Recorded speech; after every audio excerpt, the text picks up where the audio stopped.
Bom dia, boa tarde, boa noite. Vamos para o terceiro bloco. Eu falei que seriam só 3, mas na verdade serão 4. É muita coisa, velho. É muita coisa para 3 blocozinhos de 45. Certo? Então, sem mais delongas, agora que a chuva deu uma trégua, finalmente, vamos aqui na Pedra Branca 3210. Muito bem. Respire profunda e lentamente, porque o que vem a seguir é só bordoada. Lembrando que não estamos dando na ordem.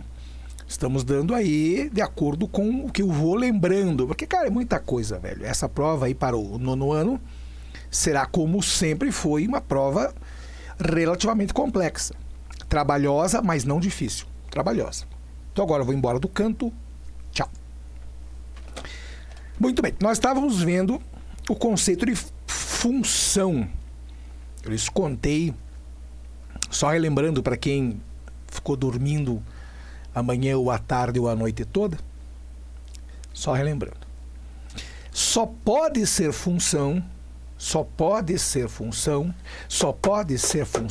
se não sobrar gente aqui. Então não pode sobrar gente do lado esquerdo, certo? Só pode ser função, de novo, só pode ser função se cada um desses tiver um correspondente. Por mais que esses dois tenham o mesmo, isto pode. Ou seja, isto daqui é bem possível. Então, lembrando, insistindo em algumas definições. Geralmente nós chamamos isso aqui de conjunto A, isto aqui de conjunto B. Na verdade, quando você fala em função, isto aqui se chama X, isto aqui se chama Y, certo? X para nós, só relembrando, não é nada novo, só relembrando. Domínio. E o Y inteiro contradomínio. Só que no caso deste contradomínio específico, nós temos 2 elementos aqui que têm os seus correspondentes aqui. Então, eles e só eles, de novo, eles e só eles fazem parte do que a gente chama de conjunto imagem. Então, não vá cair na onda da banca. Se a banca afirmar que sempre o contradomínio igual a imagem, não necessariamente. Só será... Então, atenção, eu vou desenhar só o conjunto do lado direito. Só será igual se ninguém sobrar aqui. Então, não interessa de onde vem essa linha, não interessa de onde vem essa linha, não interessa de onde vem essa linha. Assim como não interessa de onde vem essa aqui também. Certo? Mas não sobrou ninguém. Daí sim, nesse caso, e só nesse, você vai poder dizer que o conjunto imagem é exatamente igual ao contradomínio, certo? Cuidem com essas coisas. Ainda no conceito de função. Então, nós temos funções de vários graus. Então, vamos escrever a palavra função aqui de novo. Função. Eu vou insistir aqui no canto que y é f de x. Ou seja, se esse x varia, o y varia junto. Uma frase que um colega nosso adora. A letra que está dentro de parênteses e a letra que está para o lado de fora, ou seja, o y e o x, pouco importam. Nada impede que nós tenhamos, por exemplo, φ EF de lambda. Cara, letra é letra. Não interessa se a letra é grega, se a letra é do alfabeto latino, se a letra é russa, se a letra é árabe. Não interessa. A frase envolvida por trás de função é: se isso daqui varia junto, certo? Nós temos alguns problemas com relação à função, e a função é determinada pelo seu grau. Grau com U. Não vai escrever grau com L que eu dou na tua cara, velho. Se você escrever grau com L, diga que não me conhece, por favor. Grau com U. Grau com U. O grau de uma função é dado pelo maior expoente do x. Então, se a banca nos disser assim: a função de x, também chamada de y, vou deixar pequenininho aqui, será 3x menos 2. O único cara que tem x é esse cara aqui. E o grau dele é 1, então a função de primeiro grau, certo? Se a banca nos disser, ei, cabeça de bagre, f de x é menos 2x² mais 3x cubo menos 4x mais 7. O maior expoente do x é 3. Então, é uma função de terceiro grau, certo? Muito bem. Nós temos um problema. É quando que a gente não tem problema? Na matemática é só o que a gente tem. Primeira frase bonita do dia desse terceiro bloco. Para que seja uma função, uma coisa tem que ter função da outra. Ou seja, eu vou insistir na definição. Se esse x varia, o y varia. Então, se você lembrar aqui, ó, aqui eu multiplico o x por 3 e subtraio 2. Cara, aqui eu tenho que fazer um monte de continha. Porque primeiro eu faço o x ao quadrado e multiplico por 2 negativo. Daí eu faço o x ao cubo e multiplico por 3. Daí eu multiplico o x por 4 negativo e finalmente eu somo todo mundo, todo esse povo, junto com o 7 ainda. Ok, eu achei o valor da função. Só que cuidem. Atenção, Brasil. Se a banca disser assim, f de x igual a 5, eu vou até ficar no canto aqui, preciso contar algumas coisas. Função, isso é. Pode ter certeza que esse último é. Mas não é função de x. Por quê? Está vendo algum x lá, velho? Está vendo algum x lá que eu não esteja vendo? Só diz lá, f de x igual a 5. Então, cuidem com isso. É função, mas não é função de x. Por quê? Isso, é bem esse que sai. É bem esse que vai embora. O cara faz o troço dormindo, velho, e quer, né, dar aula. Então, guardem. Para ser função de x, tem que ter x em algum lugar. Nós temos x aqui, nós temos x aqui, temos x aqui, temos x aqui. A pergunta, e aqui? Cadê o x daqui? Não tem, então cuidem. Esta função é chamada constante. Função constante. Por que constante? Que nome óbvio, né? Porque ela não varia. Gráfico dela assim.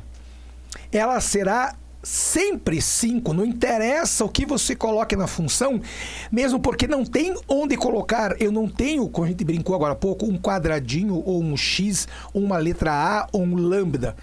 Ele só tem um 5. Só tem um 5. Não tem onde colocar mais nada. Então essa função se chama constante. Não é função de x, ela simplesmente se chama função constante. Claro para todo mundo? Muito bem. Pausa. Só pelo fato dela não ter x, se pode dizer que ela é uma função... Nossa, cadê o R? De grau zero. Grau zero. Grau nulo. Por quê? Porque não tem x, velho. Aqui o x é a primeiro grau. Aqui o x está ao cubo, que é o maior expoente, função de terceiro grau. Aqui nem x aparece. Então, grau zero. Certo? Muito bem. Agora vamos ver uma por uma. Função do primeiro grau. Função do primeiro grau tem sempre a mesma cara. Y igual a ax mais b. É sempre a mesma cara. Só que há casos especiais, atenção Brasil, onde eu tenho simplesmente y igual a ax. Ou seja, daqui você tira que o nosso b vale zero. Então eu tenho dois grandes casos. A função completa, que se chama função afim, e o segundo caso, onde não tem o b, que se chama função linear. Claro para todo mundo isso? Muito bem. Como é o gráfico desta função? Então, a frase para que vocês nunca mais esqueçam. Se a banca disser que a função é afim, então vamos colocar os nomes ao lado para você nunca mais esquecer. Afim, tudo junto, por favor. E no segundo caso, linear. Se a função é afim ou linear, tanto faz, isso vale realmente tanto faz, o gráfico sai uma reta. Nossa, mas que reta é essa que eu fiz aqui, velho? Tá louco? Que vergonha, tchê. Que vergonha, tchê. Tá aqui, ó. Este é o caso 1. Por quê? Já vou contar, segure aí. E aqui o caso 2. Olha que engraçadinho. Bem devagar. Bem devagar. A reta sempre vai cortar no ponto B. Sempre vai cortar no ponto B. Quando a função é simplesmente linear, o B é 0, então ele vai cortar no 0. Ah, que bacana! Claro para todo mundo isso? Então lembrem, o primeiro caso, a função azul, isto aqui é ax mais b. Eu tenho b, tenho tudo. E o segundo caso, que é a função vermelha, é só um ax. Claro para todo mundo? Às vezes a banca te dá a reta, ou seja, o gráfico, e te pede a função. Mas muitas das vezes a banca também diz assim, dada a função tal, qual dos gráficos abaixo representa melhor essa função? Como é que eu vou saber? Então, bem devagar. Ainda estamos trabalhando com a função ax mais b. Então, primeira grande dica. O b é chamado de termo independente, que é onde a curva, guarde isso em algum lugar, velho. Onde a curva, nesse nosso caso aqui, uma reta, corta o eixo y. Então, pode ver. Ele cortou o eixo y no ponto B. No caso da reta azul. No caso da reta vermelha, cortou no 0. Porque, aqui, ó, a gente não tem o B, só tem ax. Ah, que bacana. Então, lembrando, o B é o ponto onde a reta corta o eixo y. E o A chama-se coeficiente angular. Não tem como errar, ó. A de ângulo. Às vezes a banca traz a reta como sendo y igual a mx mais b, m de Maria. Também pode, tanto faz. O que o A mudaria para a gente? Então eu vou desenhar aqui várias funções de primeiro grau, onde o A varia. Nós temos um A que pode ser assim. Nós temos um A que pode ser assim. Assim, nesse caso, causar isso, né? Um A que pode ser assim. Um outro A que pode ser assim. Entendeu? Então, quem são essas retas? Então, eu vou dizer uma coisa muito séria, muito simples. Esses dois casos aqui, onde este ângulo é menor do que 90, eu tenho um A maior do que 0, ou seja, um A positivo. Menor do que 90 graus. Então, este ângulo alfa e este ângulo pequenininho são menores do que 90 graus. Agora, nesses dois casos, você pode ter certeza que o seu A é negativo. Por quê? Cara, olha o tamanho do ângulo, velho. Olha o tamanho desse ângulo aqui. Olha o tamanho desse. São maiores do que 90 graus. Então, esse ângulo aqui vai ser, por exemplo, o gama, e esse ângulo aqui vai ser o φ. Então, o ângulo gama e o ângulo φ são maiores do que 90. Então, eu vou ficar no cantinho para contar uma coisa. Quando a banca te dá a reta já desenhada, se a reta tiver com o eixo x um ângulo menor do que 90 graus, você pode ter certeza que o A é positivo, certo? Então, vamos fazer aqui uma reta. Aqui, ó. Aqui está o eixo x na minha mão e aqui está a reta. Esse ângulo é menor do que 90. Então, você pode ter certeza que o A é positivo. 3x mais alguma coisa, ou 3x menos alguma coisa, ou 2x menos alguma coisa, ou 2x mais alguma coisa, certo? Agora, se a reta estiver assim, aqui está o eixo x, olha o tamanho do ângulo aqui, velho. Maior do que 90, você pode ter certeza que o A é negativo. Menos 4x mais alguma coisa, ou menos 4x menos alguma coisa. Se for só menos 4x, é 0. Então, ele vai cortar exatamente no 0 aqui, ó. Meu pulso aqui é o 0, vai cortar aqui, mas continua negativo, olha o tamanho do ângulo com relação ao x. Então, A positivo menor do que 90, A negativo maior do que 90. E eu posso dizer também o seguinte, essa reta que faz ângulo menor do que 90 é uma reta crescente. A que faz ângulo maior do que 90, para ver o tamanho do ângulo, é decrescente. Claro para todo mundo isso? Muito bem, agora eu vou embora, tchau.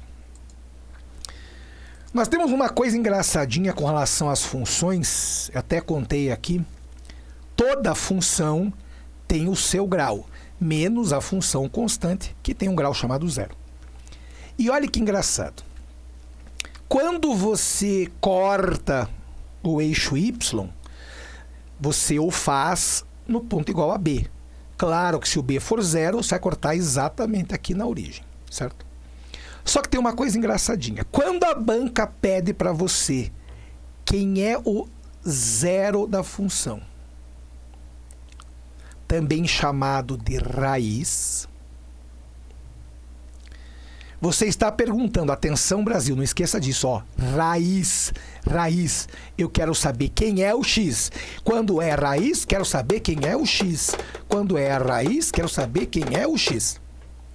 Quem é o x que irá causar o y igual a zero? Ou seja, para qual valor deste biruta, deste x, eu vou ter a função sendo anulada? A pergunta é, atenção Brasil, quando você determina a raiz, você está dizendo para o gráfico em qual lugar do eixo x ele irá cortar. Então, por isso que eu insisto na frase, raiz é o x. Está aqui, ó. Esta aqui será a nossa raiz. Lembre que aqui continua sendo o ponto B. Qual B? Y igual a ax mais b. Aquele B. Vou até colocar aqui para não as pessoas dizerem que eu não falo as coisas. Ax mais b. Este B fedorento é este B aqui, onde a reta corta o Y. Só que o princípio... Nossa, mas aqui feito que nem o nariz, né? Vai fazer um troço bonitinho, por favor. Pronto. Este B é este B. Eu preciso saber quem é a raiz, ou seja, quem é o x. Então, bem devagar. Para poder determinar a raiz de uma função de primeiro grau, se escreve assim, y igual a x mais b, como sempre foi, igual isso aqui a zero. Ah, é verdade. Já que eu preciso fazer o y virar zero, eu igualo a zero. Então, igual a zero, velho. Tá aqui, ó. Uma vez igualando a zero, então eu tenho lá ax mais b igual a zero, ax será menos b, portanto, o teu x será menos b sobre a. Então, não precisa fazer grandes continhas. Se quer saber só de olhar para uma função de primeiro grau, onde ele vai cortar o eixo x, daqui a pouco eu vou dar um nome bonito para esse eixo, é só fazer menos b por a. Lembrando, atenção Brasil, que só vale para a equação, nesse caso função, né, como queira, de primeiro grau. Não vá passar isso em outras funções que eu vou atravessar essa internet e vou arrancar tua orelha fora. Menos b sobre a só vale para equações ou funções, como queira, de primeiro grau, certo? Olha que bonito o nome do eixo x. É chamado eixo das abscissas. E o eixo y é chamado eixo das ordenadas. Então, quando a banca te dá um ponto qualquer, vamos chamar de xy, sempre vai ser nesta ordem. Se a banca falar, considere o ponto 4, 2. 4, 2, então o 4 será o x, o 2 será o y. É sempre nesta ordem, é sempre nesta ordem, é sempre nesta ordem. É só ver no alfabeto, o x vem antes do y, não tem como errar essas coisas, certo? Então, lembrando, quando a banca fala em zero, é a mesma coisa que falar quem é a raiz. Ou seja, raiz rima com x. Então, você tem que saber quem é o x que vai causar o zero naquela função. Então, você simplesmente iguala a zero e acha quem é teu x fedorento. Certo? Muito bem. Temos um problema. Para variar, nós sempre temos um problema. Se a função for... Lembre que até agora há pouco estamos vendo de primeiro grau. Estávamos vendo de primeiro grau. Nós vamos agora para a de segundo grau. O segundo grau tem a forma y igual a ax quadrado, olha o segundo grau aí, mais bx mais c. Vou ficar no canto para dizer uma coisa para os senhores. Eu já lhes contei que que grau é o maior expoente que essa função vai ter. Agora há pouco nós tínhamos lá y igual a ax mais b. Ax, x a primeiro grau. Aqui, ax ao quadrado mais bx mais c. Ax ao quadrado, grau 2. Ah, por isso que é segundo grau. Por isso que é segundo grau, certo? Eu vou embora, tchau. Cara desta função. Primeiro, eu não quero nem entrar nisso antes. Eu só quero contar um segredo. Toda função, não interessa o grau dela, pode ser grau n, terá n raízes. Ah, igual ao grau? Igual ao grau.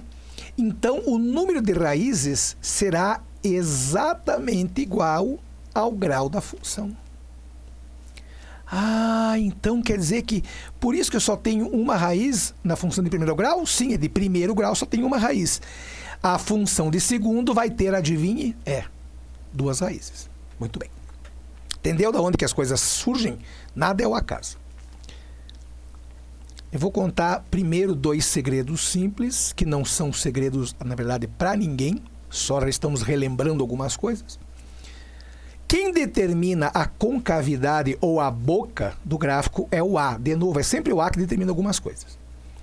Se a boca está para cima, é porque o A é positivo. Se a boca está para baixo, é porque o A é negativo. Então, lembrem, vamos insistir nessas coisas, por favor. Neste caso, o A é positivo, maior do que 0, e aqui o A é negativo. Lembra que lá na reta, quando a reta cortava o eixo Y, fazia isso lá no B, que era o termo independente? Pois é, a mesma coisa vai acontecer aqui. Ou seja, o nosso C é chamado, claro, termo independente. Ó, que bonitinho. Aqui está até o C, aqui está até o C. Ah, então se o C for 0, se o C for 0, vai cortar exatamente na origem. Cuidem. Esses dias um aluno quebrou o crânio tentando lembrar onde é que é a origem. Origem é exatamente esse meio aqui. Que é a origem? Onde tanto o x quanto o y valem 0. Tanto o x quanto o y valem 0. Aí é a origem. Então, se você não tiver o C, tiver só ax quadrado mais bx, nesse caso o C vale 0. Então, tua parabólica vai cortar o gráfico exatamente nesse ponto, porque é aí que o y vale 0. Claro para todos isso? Muito bem. Temos alguns subcasos, mas para poder contar isso, eu preciso tirar uma coisa da cabeça dos senhores. Eu já contei nos 2 primeiros blocos que aqui no Brasil ensinam tudo errado. Um dia eu quero tentar entender, olha que eu dou aula há 40 anos, mas eu quero tentar entender por que ensinam errado as coisas para as pessoas. Nunca foi e nunca será a fórmula de Bhaskara. Nunca foi. O Bhaskara, já contei isso em sala 300 vezes, ele não inventou fórmula nenhuma. Mesmo porque na época dele não existia nem o conceito de fórmula. Eu vou contar o que eu contei em sala e isto é verdade. Eles tinham lá uns papiros enrolados. Daí o cara perguntava assim, olha, eu tenho um problema aqui de matemática, como é que eu resolvo? Que problema é esse? Ah, tem um negócio de segundo grau. Pera aí, vamos pegar o papiro de segundo grau. Olha, para fazer isso tem que fazer o seguinte, se multiplica isso aqui, bate 3 palmas, dá uma cambalhota para trás, daí vira para a direita, bate outra palma e multiplica por 2 e resolveu. Então eles tinham receitas de como resolver as coisas. Claro, para todo mundo. E essa receita foi difundida pelo seu amigo Bhaskara, que não inventou fórmula nenhuma. Aqui no Brasil ensinam errado para vocês as coisas. Então, o nome disso, fórmula resolutiva da equação de segundo grau. Não tem nada a ver com Bhaskara. Embora ele tenha sido um senhor de um matemático, ele não inventou essa fórmula, mesmo porque o conceito de fórmula não existia na época dele, certo? Então, já vá se acostumando. Fale o troço certo, velho. Eu tenho alguns amigos na Índia, e Bhaskara era indiano. Eles perguntam, por que chamam aí no Brasil de fórmula de Bhaskara? Eu falei, cara, você que é indiano, me conte, velho. Eles dizem, a gente nunca ouviu falar nesse cara em termos de grandes contribuições para a matemática, no sentido de que ele inventou alguma coisa. Nem os indianos conhecem, então se imagina. Então vamos lá. Primeira coisa, vamos reproduzir a fórmula, a função aqui. Y igual a x² mais bx mais c. Lembre que lá na função de primeiro grau, o nosso A era coeficiente angular e o B era termo independente. Só que exclusivamente na função de primeiro grau, o B recebe um nome bonitinho, chamado coeficiente linear. Mas eu prefiro que você não chame desse nome, senão você acha que todo termo independente tem esse nome. Não, não é. Ele se chama sempre termo independente. Por quê? Porque ele não tem letrinha nenhuma. O B para nós é um número. 4x menos 2, 3x menos 5, 17x menos 2 ou 49x. Nesse caso, o B vale 0. Então, ele não tem letrinha nenhuma. Então, chame de termo independente. Só chame, se for o caso, de coeficiente linear quando for de primeiro grau. Aqui, continua sendo termo independente. Nunca, jamais em tempo algum, chame isso de coeficiente linear, que eu atravesso essa internet, arranco, já sabe, tua orelha fora. Então, termo independente. Primeira coisa que o senhor tem que saber, em vez de sair correndo aplicando aquela resolutiva da equação de segundo grau, primeira coisa, determine o valor do discriminante. Não chame de delta, porque delta é o nome da letra. Esta letra significa a letra D dos gregos. Então, chamar de delta é a mesma coisa que chamar de letra D, que não quer dizer porcaria nenhuma. Chama-se discriminante. Discriminante. Lembre que esta letra também pode significar variação. Então, cuidem, não chame de delta. Delta é o nome da letra que não quer dizer bolhufas. Discriminante. Quem é o discriminante? B ao quadrado menos 4AC. Quando você determina o discriminante, você consegue saber algumas restrições ou alguns comportamentos da função de segundo grau. Nós temos 3 situações bonitinhas. Quando o discriminante for maior do que 0, quando o discriminante for igual ao próprio zero ou quando o discriminante for negativo. Não chame de delta. Não chame de delta. Vamos desenhar os 3 gráficos. Primeiro eu vou contar uma outra frase. Você sabe que agora estamos tratando de função de segundo grau, porque ficou torto o troço aqui, tia.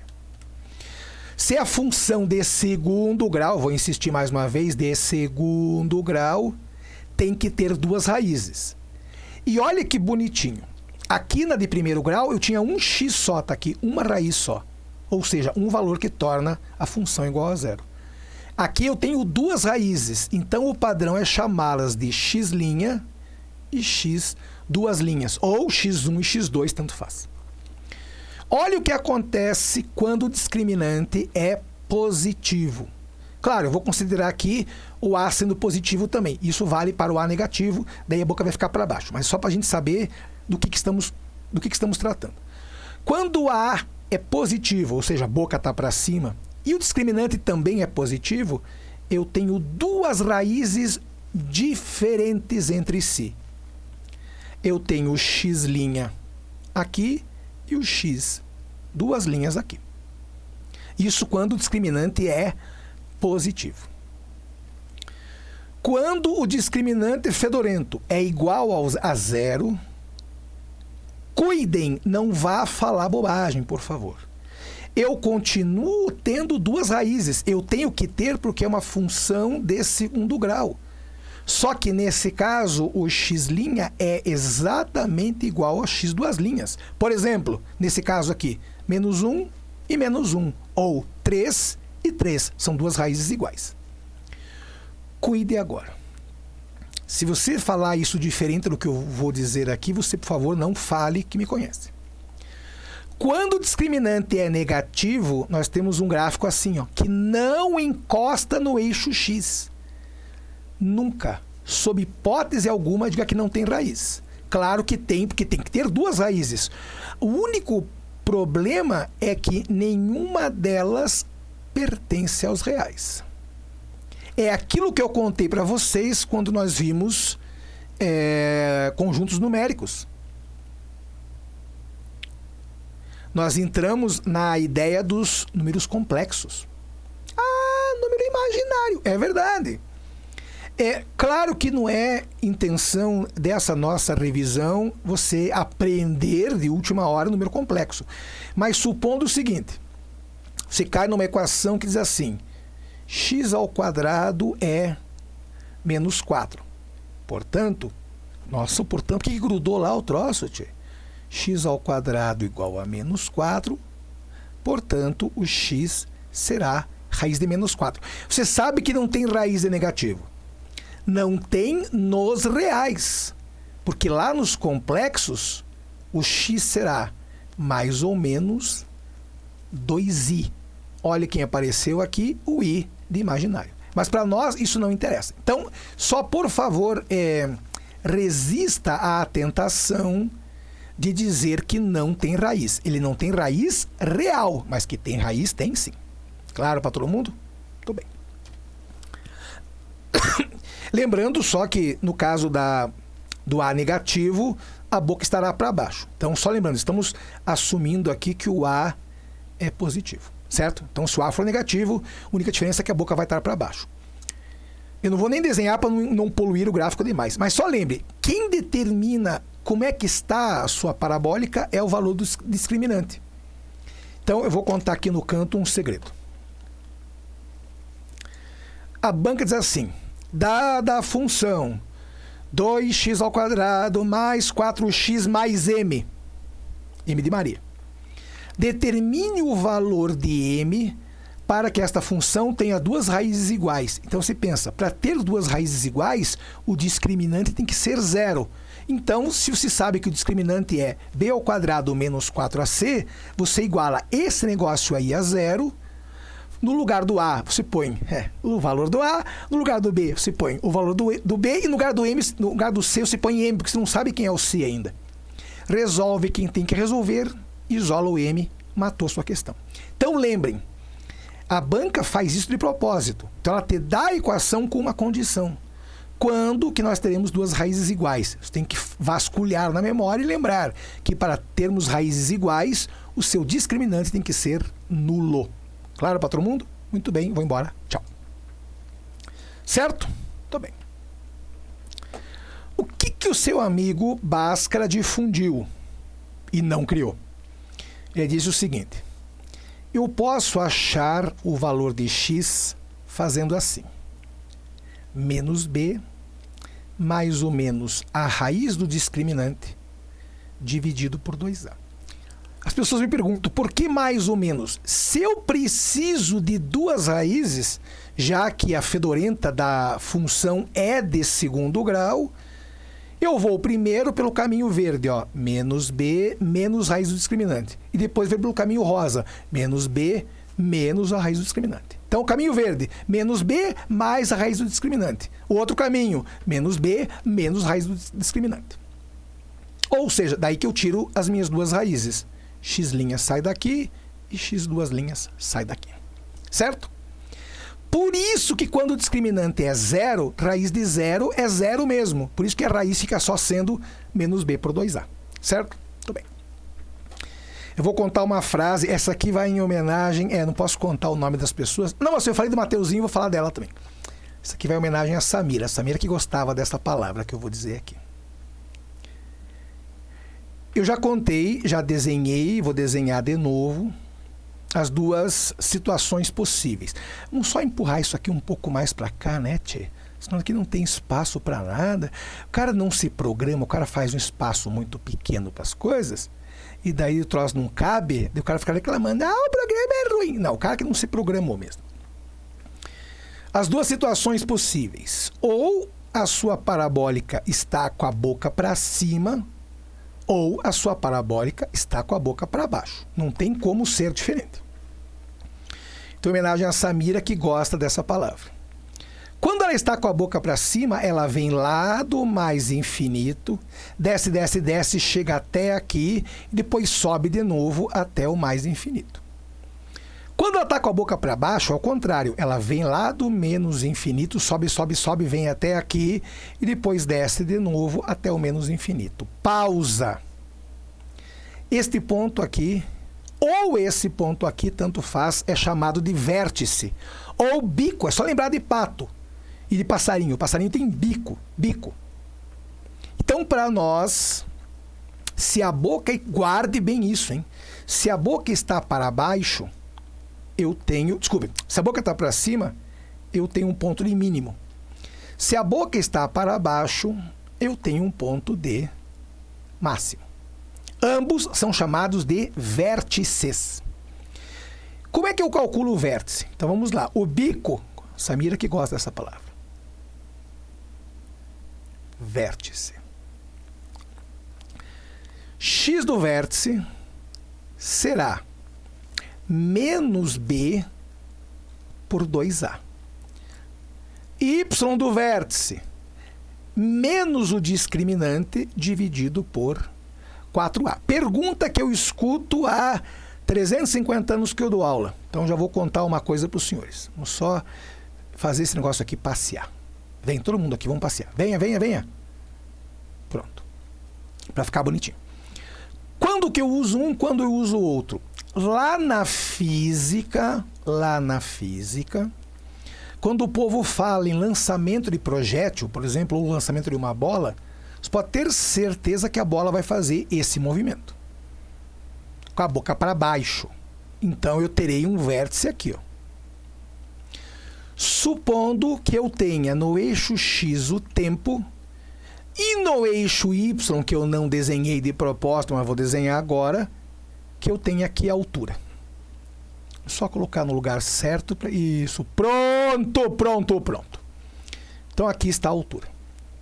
Ou seja, a altura será função do tempo.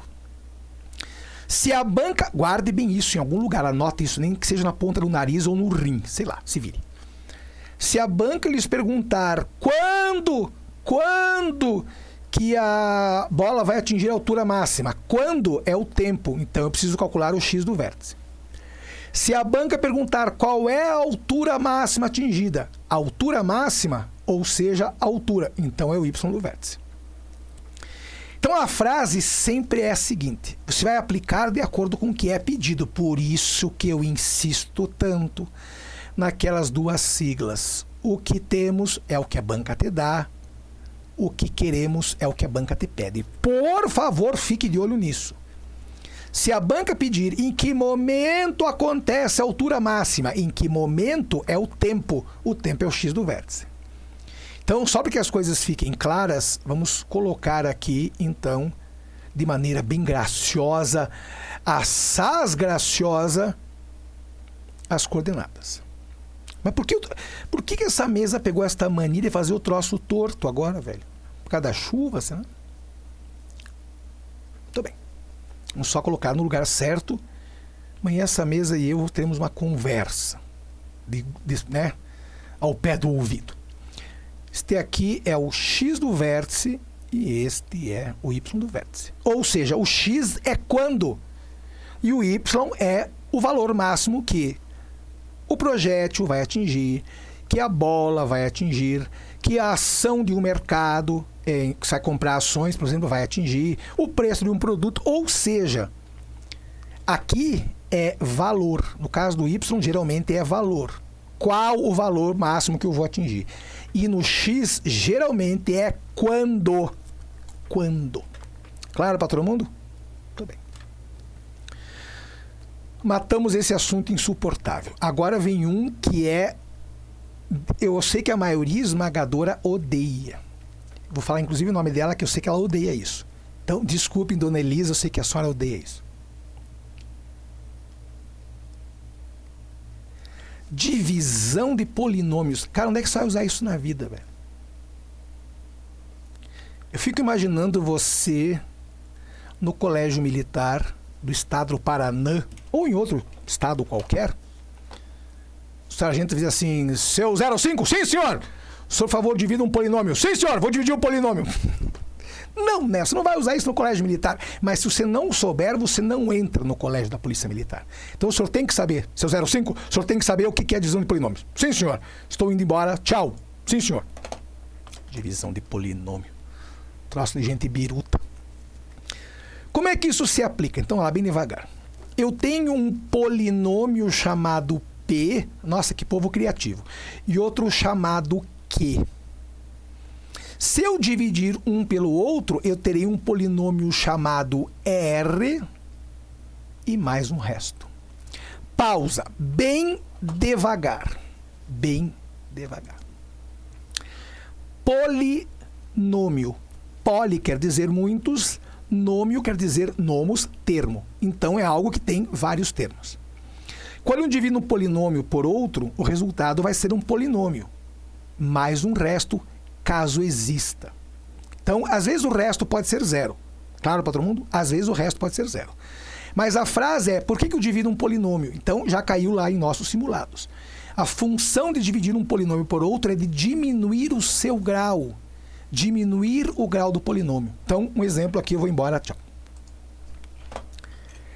Se eu tenho, por exemplo, um polinômio de grau 4, dividido por um polinômio de grau 3, o resultado será um polinômio de 4 menos 3 de grau 1. Então, a divisão de polinômios diminui o grau dele. Diminui para quanto? Diminui para a diferença entre os polinômios. Se aqui é 4, aqui é 3, 4 menos 3, 1. Cuidem que é uma pegadinha boa que a banca fez e nós fizemos isso num dos simulados. O polinômio resultante, ou seja, R de x, terá grau inferior a este daqui. Não necessariamente ao de baixo. Isso é uma pegadinha muito boa da banca. Por quê? Se eu dividir um polinômio de grau 4 por um de grau 1, eu terei um de grau 3. Ah, que coisa biruta! Ou seja, continua sendo menor que o de cima, mas não é menor do que o de baixo. Então, cuidem com essas pegadas. A divisão de polinômios vai diminuir o grau do de cima. Cuidado com isso. Um caso típico nesses minutos finais, daqui a pouco teremos o quarto bloco. Supondo que se queira dividir o polinômio 2x² menos, pegar um caso bem típico, 10x mais 12, tudo isso dividido por x menos 2. Primeira coisa, eu vou ficar no canto só para pedir um favor para vocês. Se você cortar aquele x do x ao quadrado com o x de baixo, você, por favor, nunca fale que você clicou nesse nosso encontro aqui de 45 minutos e nem fale que passou perto de mim. Nem me conhece, não faça um troço desses, velho. Por que eu não posso fazer? Porque lá em cima tem coisa somando. O x ao quadrado está somando com alguém. E embaixo o x está subtraindo de alguém. Então eu não posso fazer isso quando envolve soma ou subtração. Eu só posso fazer isso quando tem produto. 4x dividido por 2x², ok. Corto o quarto com o 2, 4 com o 2 e corto o x ao quadrado com o x. Sobra só um x em cima. Agora, não vá cortar o troço quando está somando. Que eu vou cortar, já sabe, né? Tua orelha fora. Nós temos duas maneiras para fazermos isso. Então, façamo-lo da primeira maneira, que é aquela maneira que vocês sempre fizeram continha usando chave. Divisão como divisão a gente sempre fez.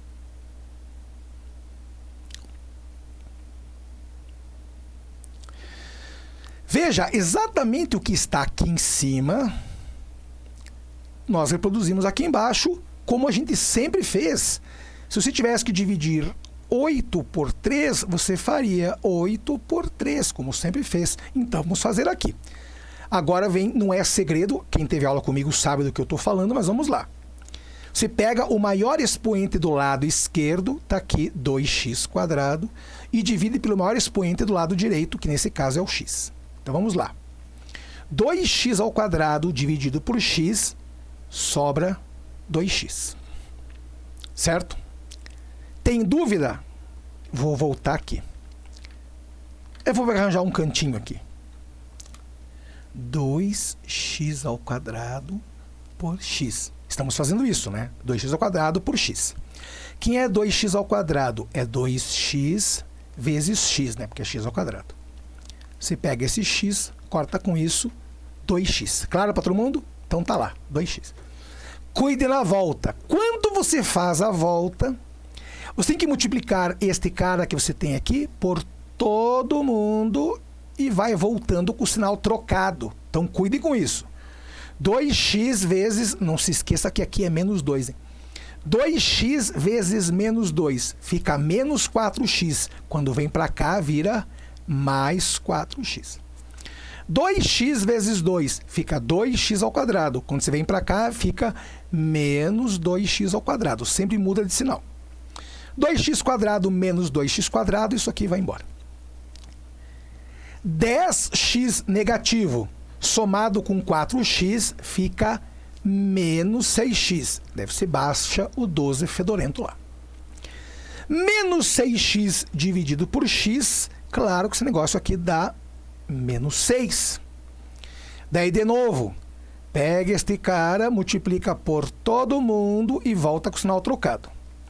Menos 6 vezes menos 2, 12 positivo. Vem para cá, menos 12. Menos 6 vezes x, menos 6x. Vem para cá, mais 6x. Menos 6x com mais 6x, foi embora. Mais 12 com menos 12, foi embora.